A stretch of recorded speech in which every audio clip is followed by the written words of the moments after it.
Final video of our Unit 9 Civil Rights Unit. We're talking about access to rights. We're talking about civic participation to get that access to rights and the role of leaders in organizing people to achieve equality and change. Martin Luther King Jr. 1963 leads a protest in Albany. We talked about before, had that success at Montgomery, created the SCLC. Things are moving. Everything's looking good. Let's go to Albany, Georgia and start the protest. Month after month goes on and he's not having any success. And the police in Albany, they're a step ahead. They've figured this out. Like, stay off TV. We talked about the Freedom Riders. We talked about the sit-ins. We talked about the Montgomery bus boycott. You gotta keep it secret. Once you get on TV and the country gets outraged, that's when you lose. So the police in Albany realized, look, just arrest them, but don't beat them up. Arrest them, peacefully move them, don't cause a scene. And some Martin Luther King scratching his head thinking, oh no, they figured it out. And this is an important lesson today. If you're going to do a protest and you're going to start a moment to start a movement, well, you need a moment. And in Albany, they're denying him that moment. And without the moment, you don't have the movement. And today, a lot of protests fail because you don't have that moment. You don't have that moment on TV where people see it and it changes our minds. So in Albany, big time failure, no TV. And people think, oh, that's it. That Martin Luther King Jr. guy, he was pretty cool for a moment or two, but he was just a flash in the pan. Big time disaster. And King is really kind of starting to think, oh no, I'm worried here. And they just arrest everybody. That's all they do. Like, oh, just throw them in jail, throw them in jail. And so there's never this scene, there's never this craziness. It's a failure. Then you have the Birmingham bombing of 4 children. So again, I often talk in these videos about, oh, it's the government. Yes, the government created these racist policies, but the government is not necessarily the whole problem. There are still plenty of racist hearts and racist minds and racist people that do horrific things. An example, in Birmingham, Alabama, you have a racist man who throws a bomb into a church and kills 4 innocent girls just going to church. Horrific. Terrible things that happen in this country. So Martin Luther King Jr. goes to Birmingham. He starts protesting. He's arrested, and there he writes his famous letter from a Birmingham jail. So here we are again.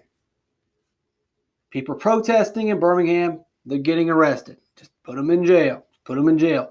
Don't cause a scene. The police know. The police learned from Albany. Just arrest the protesters and the activists, peacefully put them in jail. You won't end up on TV. Don't give them a moment to cause a movement. Well, Dwight Walker, one of the geniuses behind the scenes with Martin Luther King Jr. planning like an Ella Baker. Dwight Walker, behind the scenes, he comes up with a plan, comes with an idea. Look, here's what we got to do. We got to fill up the jails. And once the jails are filled up, there'll be no place to put us. Then we can keep protesting. Then we'll cause a moment that causes a movement. But we got to fill up the jails first. Once we fill up the jails, they'll have nowhere else to put the rest of us. And then that's where we'll have our moment. The problem at Albany is we never filled up the jails at Albany. We got to fill them up. Because once the police can't arrest us, or once they can't arrest us, then they can't arrest us. Then we keep protesting, and we protest, and we protest, and we protest, and it gets on TV. All right, cool. So we do it. We get a bunch of protesters. We go to Birmingham. They're arresting us. All right, it's all part of the plan. Just go to jail. We'll just send wave after wave of people. Once we fill up the jails, and that's the thing, fill up the jails, then the police are in for a problem. Fill up the jails. Fill up the jails. We got this. Wyatt Walker, brilliant plan. There's a problem. We run out of people. They had enough space in the jails in Birmingham. They just arrested everybody, put them in the jail, put them in jail. Then all of a sudden, well, we're out of protesters. Not good. This is looking like it's going to be another Albany. Well, Wyatt Walker comes up with another plan. The jails are full now. So sweet, we've accomplished that goal, just like Wyatt Walker had planned. Brilliant strategy. The problem, we ran out of people. We were just so close. So now some people might give up, but not Wyatt Walker, not Martin Luther King Jr. They've got a plan. We got more people. They're just not adults. So maybe we send, the children out to protest. Now, some people would say, you can't do that. Like, but it's perfect. Like, there's no room in the jail. So they can't arrest the kids. And if the kids are protesting and the kids are on the street fighting against the power, they're fighting. Remember, it's not really fighting. It's a civil disobedience against unjust laws. The police are just going to let them do it. Now, some people will say, look, dude, that's not right. That's not fair. You should not put the kids in harm's way because we know what's going to happen to those kids. If the police can't put the kids in jail, you know what's going to happen to the kids? This is what happens to the kids. This is what happens to the kids. This is what happens to kids. Wyatt Walker knew what was going to happen. Martin Luther King Jr. knew what was going to happen. Should they have done this? Does the end justify the means? We are going to get rid of the racist laws. So should you do them by any means necessary? Should you put children in harm's way to fight against these evil rules and evil laws and racist laws? Should you be willing to sacrifice children? They did it. They did it. And it worked. Does the end justify the means? I would suggest reading David and Goliath by Malcolm Gladwell. He talks specifically about Wyatt Walker and the protests in Birmingham. An excellent book. You can agree or disagree, but the end, Birmingham and the South removed their Jim Crow laws. It works. We cause a scene, and these are vivid images. Americans, again, are watching the TV saying, what is happening in Birmingham? That shouldn't happen in America. This is not our country. We need to fix this. The moment causes a movement. There it is. Brilliant strategy. Tell the kids to protest. Famous March on Washington, D.C., organized by yours truly, A. Philip Randolph. But Martin Luther King Jr. goes on and preaches and steals the show. And we have the I Have a Dream speech, which is a pretty amazing achievement and movement in American history. I have a dream that my 4 little children will one day live in a nation where they will not be judged by the color of their skin, but by the content of their character. Very important. Very important. Then, and extremely important now, we should all be judged by the content of our character. We should be judged. Are you a good person? Are you a fair person? Are you an honest person? We should not care if you're a man or a woman. We should not judge you based on the color of your skin. We should not judge you based on your sexual preference. We shouldn't judge anyone, and we should not care. We shouldn't care about race, gender, sex, sexual preference. We shouldn't lift some people up. We shouldn't push people down. We shouldn't care about that. The only thing that matters is the content of your character. That's what Martin Luther King Jr. said then, and that's very important now. If you're a good person, if you treat people fair, if you treat people equal, if you're honest, respectful, that's what matters. Not the color of your skin.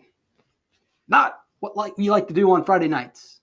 Not who you're attracted to. Doesn't matter. You're not bad. You're not good or bad based on that. You're good or bad based on whether you're good or bad.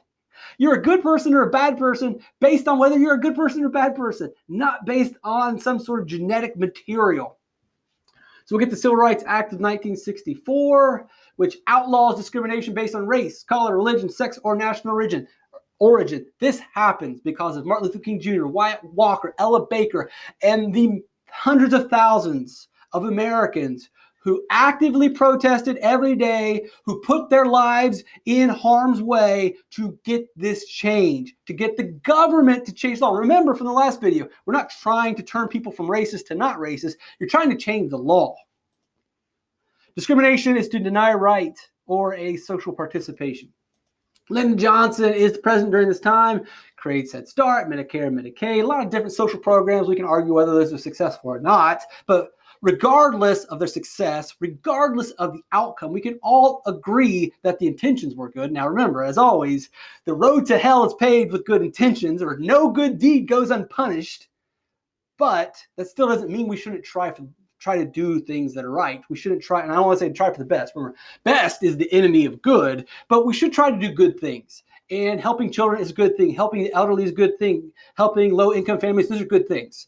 And he tried to do some good things. He also tried to create housing for different families. So he did a lot of things. And he signs the Civil Rights Act of 1964, which outlawed discrimination. That's a good thing. Now, whether all these things worked or not, that's another story. It's another story whether the government's policies work.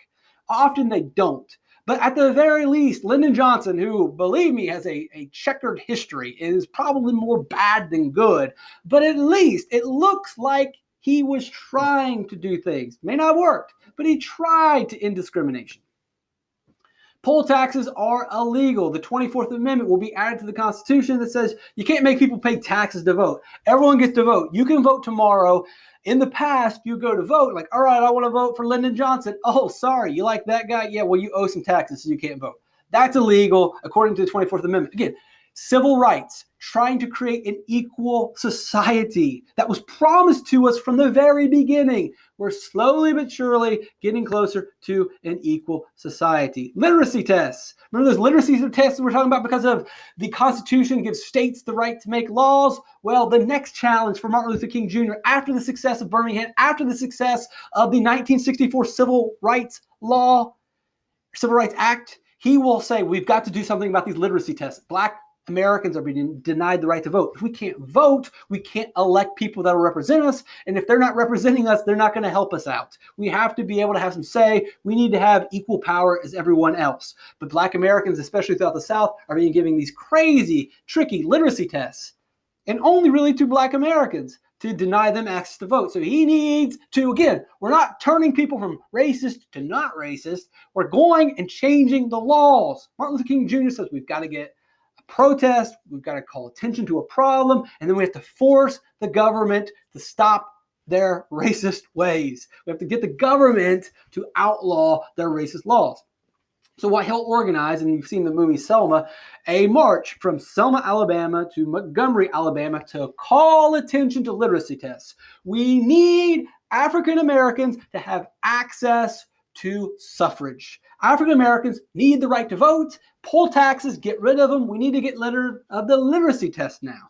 So he will organize a march. Now you're thinking, well, what good is walking from Selma to Montgomery? That doesn't change the law. Walking 50 miles doesn't change a law. What kind of protest is this? Think about what he's doing again. It's starting a moment that causes a movement.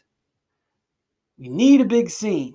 Fill up the jails. Get the kids protesting. You got to cause something that wakes people up. Get thrown in jail. So he's thinking, we'll do another protest. We're not going to do anything illegal. We're not causing any problems. But he knows that the racist people are going to make a fool out of themselves. He's going to march from Selma to Montgomery. They get to Edmund Pettus Bridge. That's where the showdown takes place in the movie. That's where, once again, the chaos ensues, where the protesters not causing any problems, just a peaceful march to call attention to literacy tests. And you get the mayhem ensues, all caught on live TV. And again, the country watches this nonsense and says, that's America? That's us? What are we doing? These are American citizens. The color of their skin doesn't matter. They should have access to voting. They should not be forced to take literacy tests. And so the Civil Rights Act of 1965 will be signed by Lyndon Johnson again. And he will work very hard to get the House of Representatives. He will work very hard to get the Senate to pass it. And ultimately he signs it and outlaws voter discrimination. Voter discrimination is illegal today thanks to the Civil Rights Act of 1965, thanks to Martin Luther King Jr.'s protest in Selma, Alabama. And hey, guess what? Half a century later, an African-American man is elected president. None of that is possible if it isn't for the Civil Rights Act of 1965. None of that is possible if it isn't for Martin Luther King Jr. protesting in Selma. And he doesn't protest in Selma if he doesn't protest in Birmingham. And he doesn't have success in Birmingham if he doesn't learn from his mistakes in Albany. And he doesn't get to Albany if he didn't organize the SCLC. And he doesn't organize the SCLC if he doesn't have success in Montgomery after protesting for 400 days. There's no shortcut. There is no cheat code. There is only persistence. There is only endurance. There's only hard work and strategy and intelligence and never surrendering. That's how you get there. It is a long process, and it is unfortunate, it is unfair, and it is not right that we have forced groups of people in our country based on their race or based on their gender or based on their sexual preference. We have forced certain groups to have to fight harder and longer to get what everyone else was just guaranteed out of the gates right from the beginning. It's not right, but we have to be honest. That's the way that it was. And often that is the way that it is. And if you want to change something, if you want new laws, if you want an equal country, then you got to fight today, you've got to fight tomorrow, and you've got to pretty much fight forever.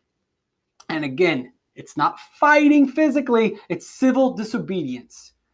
You have to protest, you have to boycott, You have to express your views over and over and over until the law is changed. You're not going to change people's minds. You're not going to get everyone to agree with you, but that's not what you're trying to do.